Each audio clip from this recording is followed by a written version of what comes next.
September 26, 1918, Meuse-Argonne sector, France. The order arrives at the American artillery battery at 4 a.m. Prepare bombardment of German positions at coordinates 49.2456 north, 5.0389 east. Major William Bradford unfolds his maps across a makeshift table in a dugout 6 miles behind the front lines. Around him, artillery officers begin the laborious process that will consume the next 6 hours. First, surveyors must establish the battery's exact position using triangulation from known landmarks, a process requiring theodolites, careful measurements, and mathematical calculations performed by hand. Then comes the trigonometry, calculating the angle and elevation for each gun based on the target coordinates, accounting for the Earth's curvature, air density, wind speed, and temperature. Every variable must be measured, every calculation checked and rechecked.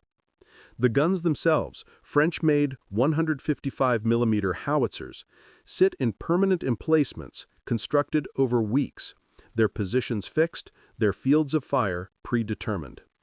At 10 a.m., 6 hours after receiving the order, the first ranging shots thunder downrange. Observers positioned in forward trenches watch through periscopes as shells impact hundreds of yards from the target. They send runners back with corrections, left 200 yards, add 50 yards range. More calculations, more adjustments. By noon, 8 hours after the initial order, the battery finally achieves accurate fire on the target. But the Germans, hearing the ranging shots and seeing the impacts creeping toward their positions, have long since evacuated. The elaborate mathematical fire mission has struck empty trenches. This is artillery warfare in 1918, precise, methodical, and catastrophically slow. December 16, 1944, Bastogne, Belgium. German artillery opens fire on American positions at 5:30 a.m., the opening barrage of the Battle of the Bulge. At 5:33 a.m., 3 minutes later, American forward observer Lieutenant James Morton radios from his position in a church steeple. Fire mission, enemy artillery battery, coordinates follow. His radio transmission reaches the Fire Direction Center of the 101st Airborne Division's attached artillery battalion instantaneously. Inside the FDC, a team of specialists receives Morton's coordinates and begins calculations using mechanical computers and pre-calculated firing tables. They determine which of their 12 105mm howitzers, positioned in a temporary firing position established just hours earlier, can engage the target. At 5:36 a.m., 6 minutes after the German barrage began, the fire direction officer transmits firing data to the gun crews via radio. Battery adjust. Shell HE. Charge 7. Fuse quick. Deflection 2847, quadrant 301. The crews, who have never seen the target and don't know its precise location, simply input the data into their sights and fire. At 5:37 a.m., American shells begin impacting the German battery. The counter-battery fire is so rapid that German gunners, accustomed to the leisurely pace of artillery duels, are caught completely exposed, servicing their guns. 7 minutes from enemy fire to accurate counter-battery response. The Germans have just experienced what American artillery had become, a responsive, flexible weapon system that could engage targets across the battlefield with devastating speed. This is not artillery warfare. This is artillery as a precision instrument of modern combined arms combat. The transformation from World War I's ponderous bombardments to World War II's rapid response fire support represents one of warfare's most significant tactical revolutions. The change was not merely technical, but philosophical, reflecting fundamental shifts in how armies thought about artillery's role on the battlefield. In World War I, artillery was the primary killing arm, responsible for perhaps 70% of all casualties. Massive guns firing millions of shells dominated battlefields where infantry advances measured success in yards gained at costs of thousands of lives. The Western Front's static nature allowed artillery to operate from prepared positions, carefully surveyed and registered on predetermined targets. Fire plans were elaborate documents prepared days or weeks in advance, specifying exactly which batteries would fire at which targets, at what times, for how long. The preliminary bombardment before the Somme offensive in July 1916 lasted 7 days, during which British artillery fired 1.7 million shells. The barrage announced the impending attack so clearly that German defenders had ample time to bring up reserves and prepare their defenses. The guns themselves were marvels of industrial-age engineering, but slaves to positional warfare.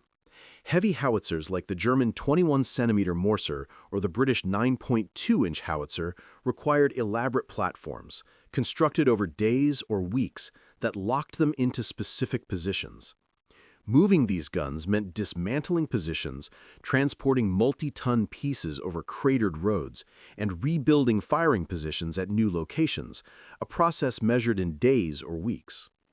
Even field guns, theoretically mobile, operated from semi-permanent positions in World War I's static environment. Survey and registration consumed enormous time and effort. Without knowing a battery's exact position and the precise distance and direction to targets, accurate fire was impossible. Survey teams used triangulation from known points, a process requiring clear weather, visible landmarks, and hours of careful measurement.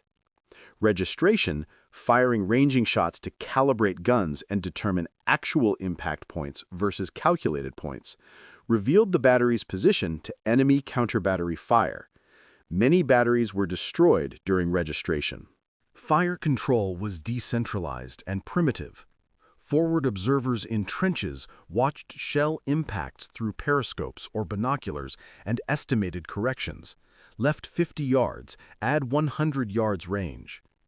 These corrections were transmitted by field telephone over wires that artillery fire constantly severed, or by runners who often died delivering their messages.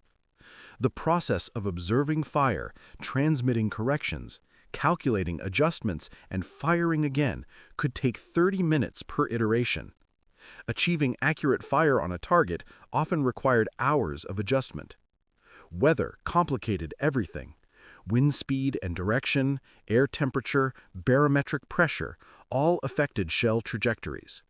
Meteorological data was primitive and often unavailable. Gunners used cables calculated for standard conditions, but real conditions varied constantly. A sudden wind shift could throw calculations off by hundreds of yards. Air density changes with altitude affected shells differently depending on their trajectory. Artillery officers performed complex trigonometric calculations by hand, using logarithm tables and slide rules.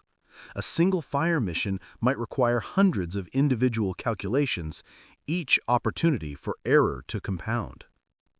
The interwar period brought incremental improvements, but no revolution. Some armies experimented with forward observers equipped with radios, but the technology remained bulky and unreliable. France, preparing to fight the last war from behind the Maginot Line, invested in massive, fortified artillery positions. Germany, constrained by Versailles Treaty limitations, developed tactical innovations and lighter, more mobile guns.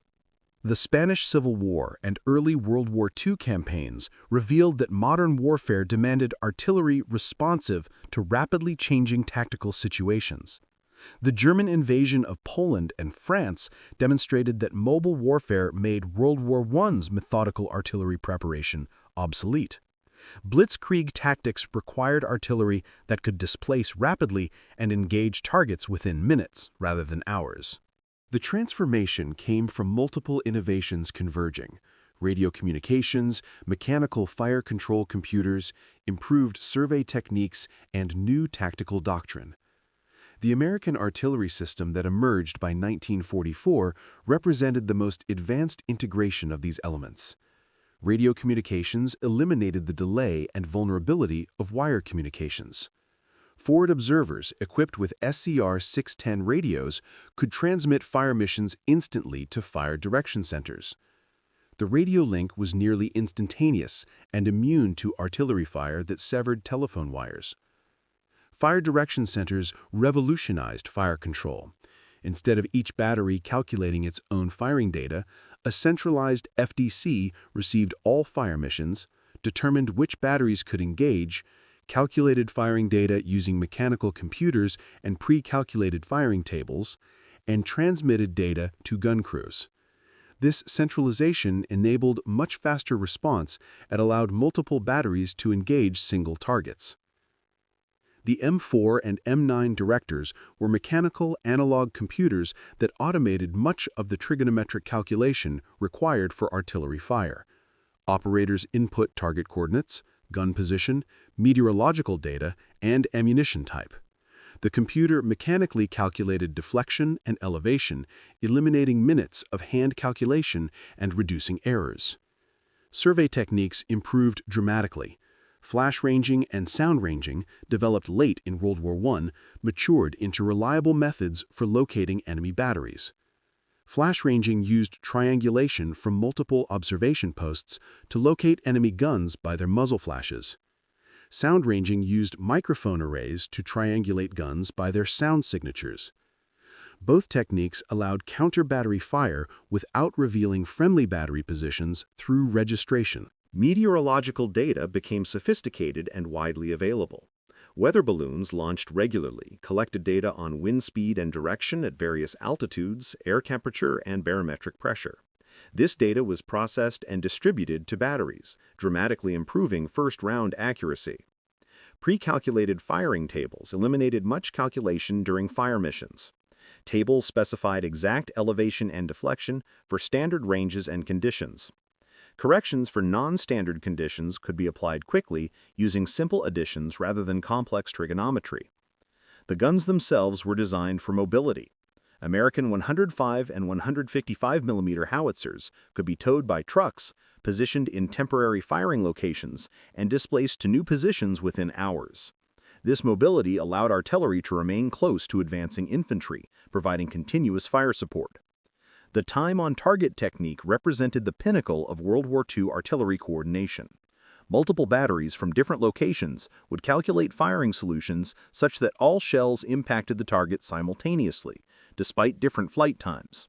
A target might receive fire from 6 batteries positioned miles apart, with all shells arriving within seconds. The effect was devastating. No warning, no opportunity to take cover, just sudden, overwhelming violence. German troops learned to fear American artillery above all other weapons. American tactical doctrine emphasized responsive fire support. Infantry commanders could request artillery fire and receive it within minutes. This responsiveness made American infantry far more effective, knowing they could call down devastating fire support almost instantly. By 1944, American artillery had achieved response times unimaginable in World War I.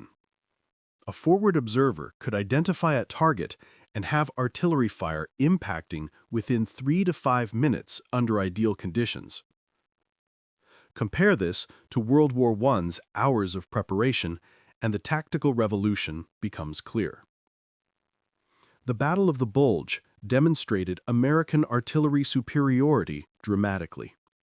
German forces, achieving complete surprise, advanced rapidly in the opening days. But American artillery, despite being overrun in some areas, maintained coherent fire support throughout the battle. Artillery batteries displaced under fire re-established firing positions within hours and continued supporting infantry. At Bastogne, surrounded American forces depended entirely on artillery for defense. The 101st Airborne's attached artillery battalions fired continuously, breaking up German attacks. Ammunition was delivered by air, and the guns never stopped firing. German forces, accustomed to artillery that required hours to respond to new situations, were stunned by American artillery that engaged targets within minutes.